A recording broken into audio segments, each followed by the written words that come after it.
Hello and welcome back to my channel. I'm Sam Zagar.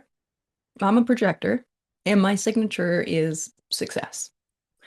Now, when you think about in general what the word success means, it tends to have either like a monetary component to it, or a notoriety, or a reputation, or a fame kind of component to it.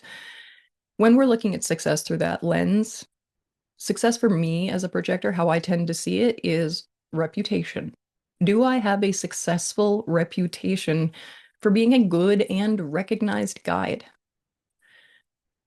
It's not always been that easy for me to be so succinct about what success feels like for me.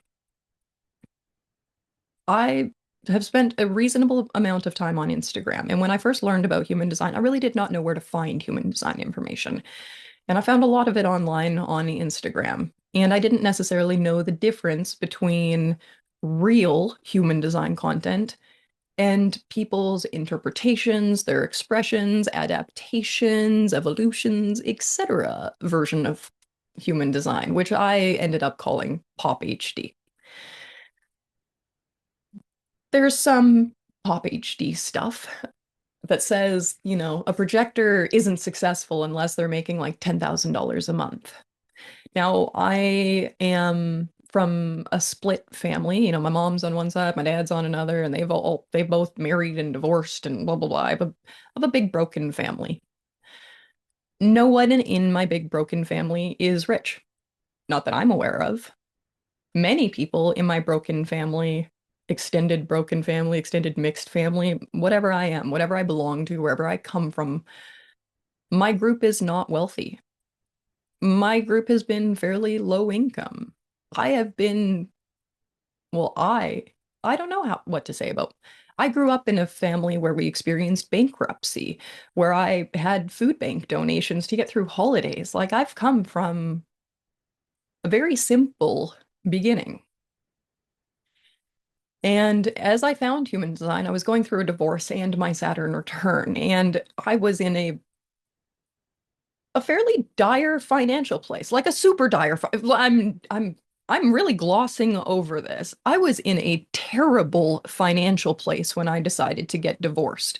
I had like $400. I have a podcast episode on a new narrative. I think it's episode 17. It's called like My Money Narrative. If you want to hear more about that, check out that episode. Really, I want to talk about like the illusion of success, but not even.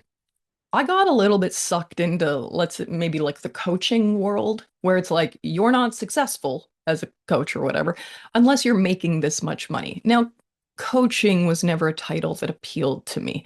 I have a background in social work, in psychology, in herbalism, and I've had quite a few different jobs where I end up being the therapist. But if I look deeper into that, all I really need to know is I'm the projector in most situations, which kind of turns you into the advice giver. If people they ask for it, and I just give. Like that's been my role consistently throughout my life.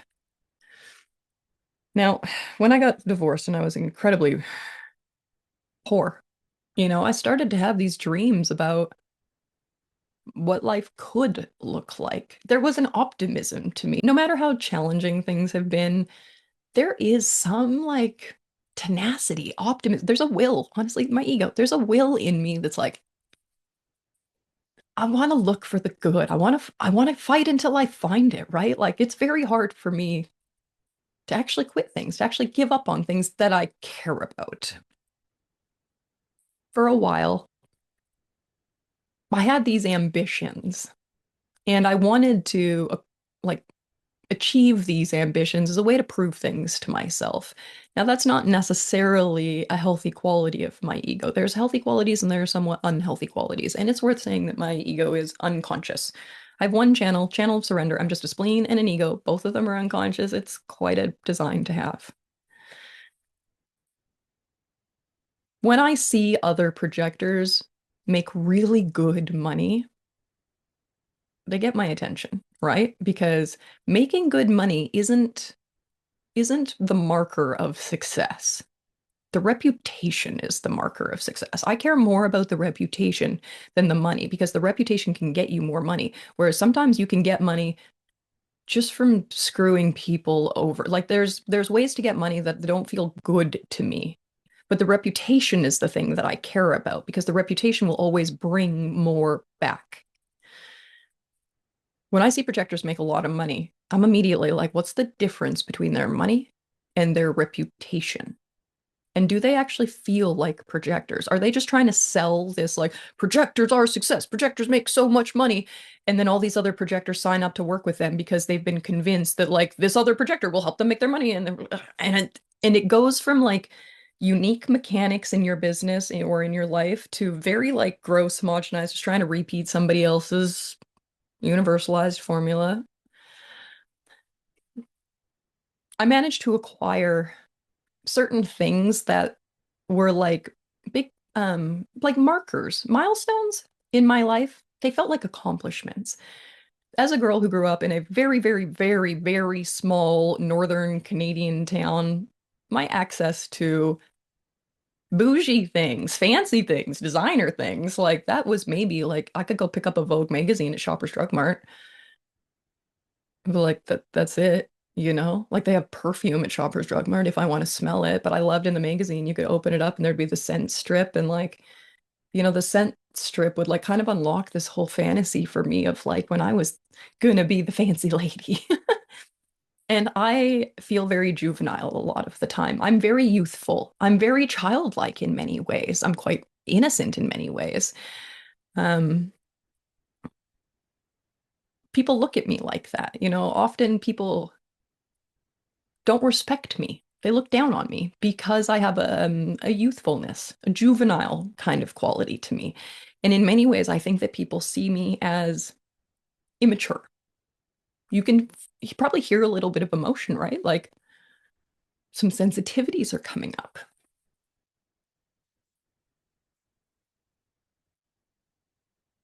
When I made very good money very quickly in human design. I went from making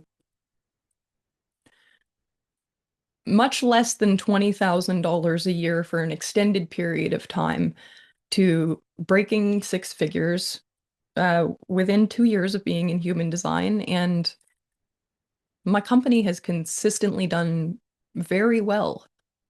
I don't really recognize my life in comparison to 6 years ago, 5 years ago. I really don't recognize my life in comparison.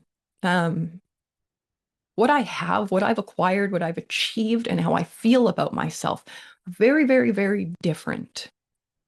But it's not like I have all of this money, so I feel like that's absolutely not what I'm saying. I consistently reinvest my money back into my life and my home. In fact, I'm never actually super flush. And that used to scare me because I come from such a scarcity lack place. It doesn't scare me anymore though, because my reputation is so dependable for me. I can rely on my own reputation, and it consistently brings me the invitations and therefore more success and more money and more resources. And honestly, it does just seem to get easier and easier and easier for me. But I've had a pretty different perspective for the last 6 months, and it's not like I've held it. I've watched my perspective shift a little bit, and I want to share what I'm seeing and how I'm feeling now because it's so much more comfortable. There's a good chance that the only people watching this video at this point are projectors. That's cool. You're gonna get the most out of this, and maybe no one's listening, and it doesn't matter because this is a trial and error of me sharing something a little bit different. And I need to test this. I need to see how it goes. I went to Italy 2 years. I don't know. I'm really bad with dates. I'm really bad with names. I went to Italy in February. Wasn't this last one, it was the one before. And I I went to the nicest places I've ever been. I saw the nicest things I've ever seen. I saw some of the most expensive things I've ever seen. I spent a lot of money while I was there. I had an incredible time. And it totally sparked something in me, like how I could feel in certain environments or what my success could bring me. And it brings me a level of like confidence and optimism that there's going to be more awesome adventures in my life. But I'm consecutive and not super creative. And so when I think about more adventures, I'm like, I got to go back to Italy. That felt really, really great. And so I kind of kept this like, I'm going to go back to Italy. I'm going to go back to Italy because it felt so good. But I will tell you that going to Italy is quite expensive.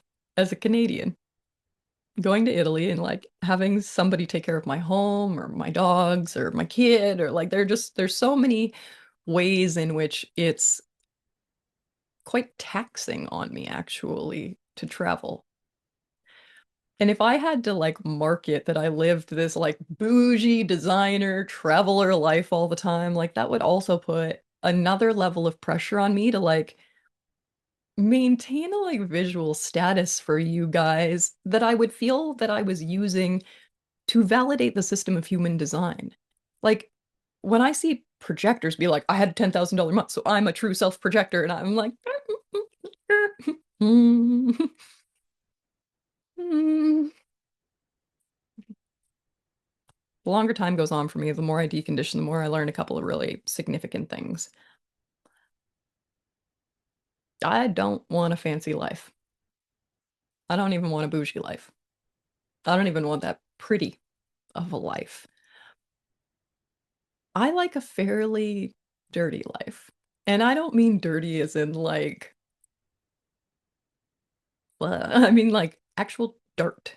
Like I got rid of my fake nails in April. I used to do my whatevers and I would change them up for all these videos and I liked matching them to the outfit and I still enjoy those things. Like I'm still gonna enjoy painting my nails or whatever, but you know what else I enjoy? Dirt under my fingernails. I like dirt. I like to play in the garden. I like to fall in the snow. If you look in my closet, what you are gonna find more of than anything else is Arc'teryx clothing.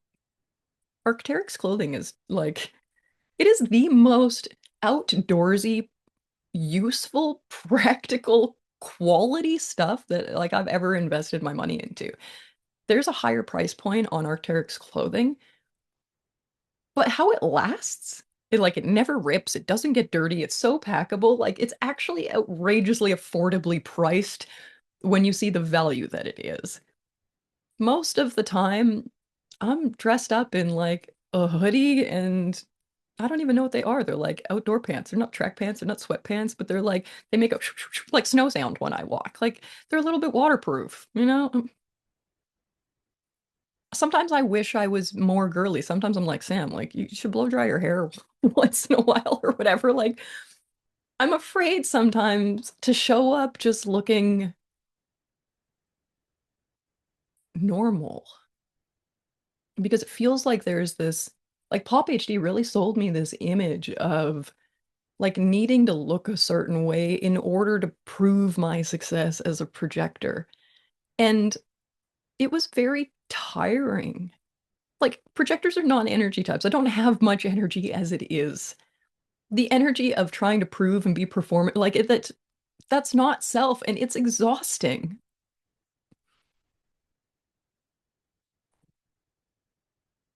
I am slowly and very much with the help of the manifester shedding a lot of not self layers because I live with someone who knows when I get bitter, who knows when I get tired, who knows when I get overwhelmed. He's very aware of me and in like ways that I don't understand. He's very right. He's got feelings cognition. Like there's so many qualities in him that I do not have. I'm very left. I'm very sharp. I'm very blunt. I'm pretty dense.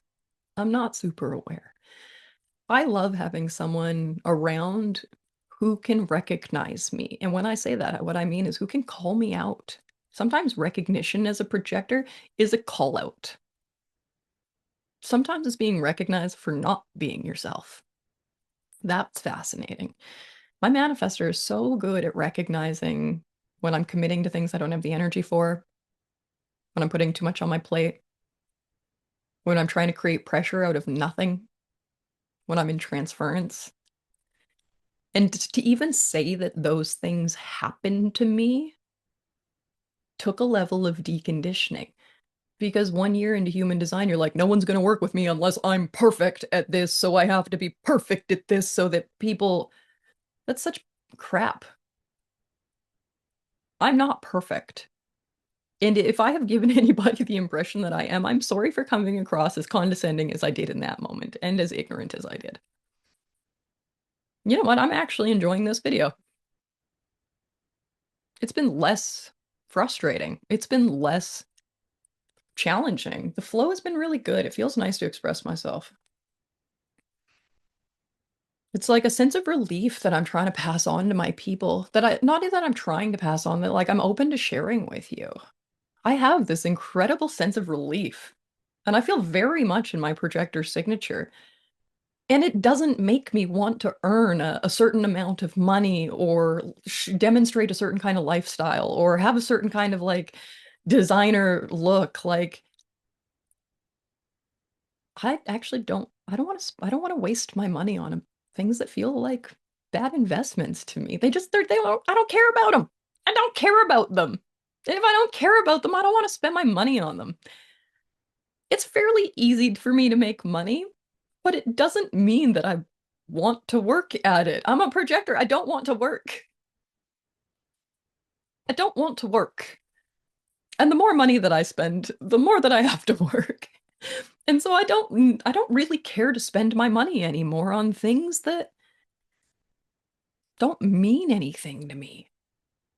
It took me a while to realize like what do I care about? Where do I want to spend my money? It's not success as in like what's my monetary value or what do I have? It's like success is my reputation. My reputation is the thing that allows me to continue to earn money. I'm resourced. I'm well resourced as a projector. And part of how I'm staying well resourced is by not trying to play this like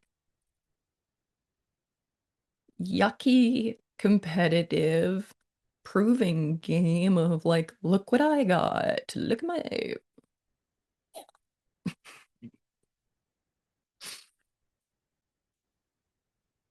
I can tell, but like the volume is gone. The smile is here. I feel really regulated right now. And that's where I want to end. That's the feeling I want to take into my day. Thanks for hanging out. I'll see you next time.